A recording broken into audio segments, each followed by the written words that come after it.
Welcome to Sasi's kitchen. நம்ம இன்றைக்கி பார்க்க போகிறது பாஸ்தா மேக்ரோனி அப்படின்னு சொல்லுவாங்களே அது. முதல்ல ஒரு கடாயில் தண்ணி வச்சுக்கோங்க. தண்ணியில் ஒரு 2 டேபிள் ஸ்பூன் எண்ணெய் விட்டுருங்க. இப்போது நம்ம பாஸ்தாவை வேக வைக்க போகிறோம். அதில் நூடுல்ஸ் எப்படி நீங்கள் வேக வச்சு எடுத்துக்குவீங்களோ அது மாதிரி நம்ம எடுத்துக்க போகிறோம். இதிலே நம்ம உப்பு போட்டுடணும். அதுக்கப்புறம் நம்ம உப்பு சேர்த்தோன்னாக்கா இதில் அந்தளவுக்கு போய் சேராது அந்த மேக்ரோனியில். அதை மூடி போட்டு மூடிடணும். நல்லா கொதிக்கணுங்க. நல்லா கொதித்தோடனே நம்ம இந்த பாஸ்தாவை இது கூட நான் ஆட் பண்ணுறேன். உங்களுக்கு என்ன ஷேப்பில் கிடைக்குதோ நீங்கள் வாங்கிக்கோங்க. எனக்கு ஸ்பைரல் ஷேப் கிடச்சிது, அதனால் நான் அதை வாங்கியிருக்கேன். போட்டுட்டு என்ன பண்ணணுன்னா அப்படியே அடுப்பை ஆஃப் பண்ணிவிடுங்க. ஆஃப் பண்ணி ஒரு 5 நிமிஷம் இல்லாட்டி ஒரு 10 நிமிஷம் அப்படியே விட்டுடலாம். குலையாதுங்க. ஏன்னா நம்ம நிறைய எண்ணெய் ஆட் பண்ணியிருக்கோம். 1 டேபிள் ஸ்பூன் அளவுக்கு நம்ம எண்ணெய் விட்டுருக்கோம். இப்போ நான் ஆஃப் பண்ணிக்கிறேன். மூடி போட்டு ஒரு 10 நிமிஷம் அப்படியே இருந்துச்சுன்னா நல்லா வெந்திருக்கும். ஒன்றோட ஒன்று ஒட்டாது. அதுக்காக தான் நம்ம இந்த எண்ணெயை நம்ம ஆட் பண்ணுறோம். இதில் நான் இப்போ வடித்து எடுத்துக்க போகிறேன். ஒரு 10 நிமிஷம் அடித்து இதை நான் வடித்து வச்சுக்கிறேன். திருப்பி அதே கடாயில் கொஞ்சம் எண்ணெய் விட்டுக்கிறேன்.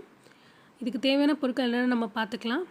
பூண்டு, வெங்காயம், 2 சிட்டிகை சீரகம், 2 பட்டை, 2 கிராம்பு, தனி மிளகாத்தூள் கொஞ்சம், உப்பு கொஞ்சம் தான் நான் ஆட் பண்ணுவேன். ஏன்னா முன்னாடியே கொஞ்சம் நம்ம ஆட் பண்ணியிருக்கிறதுனால கொஞ்சம் போதும். ஒரு தக்காளி. இப்போ அதில் எண்ணெய் விட்டுருந்தோம்ல, எண்ணெய் காஞ்சிட்டு இப்போ அதில் 2 சிட்டிகை சீரகம், 2 பட்டை, 2 கிராம்பு நான் போட்டுக்கிறேன்.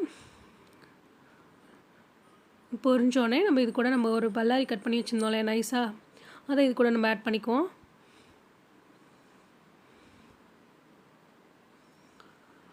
அதுக்கப்புறம் இதுக்கு ஒரு பூண்டுங்க, ஒரு 5-6 பல் பூண்டு இருந்தால் போதும். இஞ்சி பூண்டு பேஸ்ட் கூட நீங்கள் இருந்தால் ஆட் பண்ணிக்கலாம். இஞ்சி பூண்டு போட்டிங்கன்னா நீங்கள் வேறு டேஸ்ட்டு கிடைக்கும். பூண்டு போட்டிங்கன்னா அது வேறு டேஸ்ட்டு கிடைக்கும்.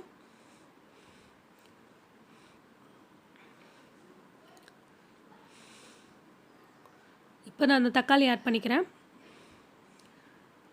இப்போ வெங்காயமும் பூண்டு வதங்கினதுக்கப்புறம் ஓரளவு நல்லா வதங்கணுங்க. கண்ணாடி பதத்துக்கு ஆனதுக்கப்புறம் நம்ம அந்த தக்காளி ஆட் பண்ணிப்போம். தக்காளி நான் நைஸாக கட் பண்ணி வச்சுருந்தேன். அதையும் இது கூட நான் ஆட் பண்ணிக்கிறேன்.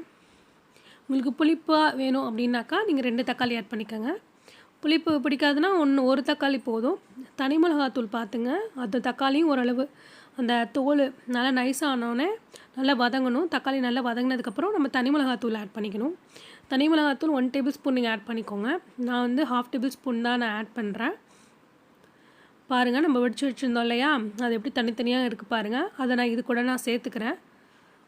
எல்லாத்தையும் சேர்த்து நான் ஒன்றா கிளறிக்க போகிறேன். அந்த சாந்து எல்லாம் நல்லா ஒன்று சேரணுங்க. ரொம்ப ஈஸி, ஒன்றுமே இல்லை. உங்கள் பிள்ளைங்களுக்கு நீங்கள் இதை அடிக்கடி செஞ்சு கொடுத்தீங்கன்னா ரொம்ப விரும்பி சாப்பிடுவாங்க.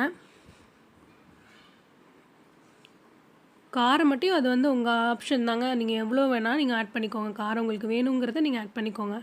நான் இன்றைக்கி ஆனால் கம்மியாக தான் ஆட் பண்ணியிருக்கேன். நீங்கள் குழந்தைங்களுக்கு காரம் அந்தளவுக்கு சேர்த்துக்க மாட்டேனா. பாருங்கள், அப்படியே எல்லாத்தையும் ஒன்றா கிளறி கருவேப்பிலை கடைசியாக நான் ஆட் பண்ணுறேன். நல்லா வாசமாக இருக்கும். கொத்தமல்லி வேணாங்க, கொத்தமல்லி போட்டால் வேறு டேஸ்ட்டு கிடைக்கும். கருவேப்பிலை போட்டு நல்லா மூடி வச்சு ஒரு 10 நிமிஷம் சிம்மில் வச்சுருந்திங்கன்னா நல்லா நல்லா நம்ம பாருங்கள் ஃப்ளெக்சிபிளாக பாருங்கள் எப்படி இருக்குதுன்னு பாருங்கள். நல்லா உதிரியாக நல்லா கிடைக்கும் நமக்கு. பாருங்கள், இதான் நம்மளோட கன்சிஸ்டன்சி. இது பிடிச்சிருந்தால் லைக் பண்ணுங்கள், ஷேர் பண்ணுங்கள், கமெண்ட் பண்ணுங்கள். மறக்காமல் சப்ஸ்கிரைப் பண்ணுங்கள் ஃப்ரெண்ட்ஸ்.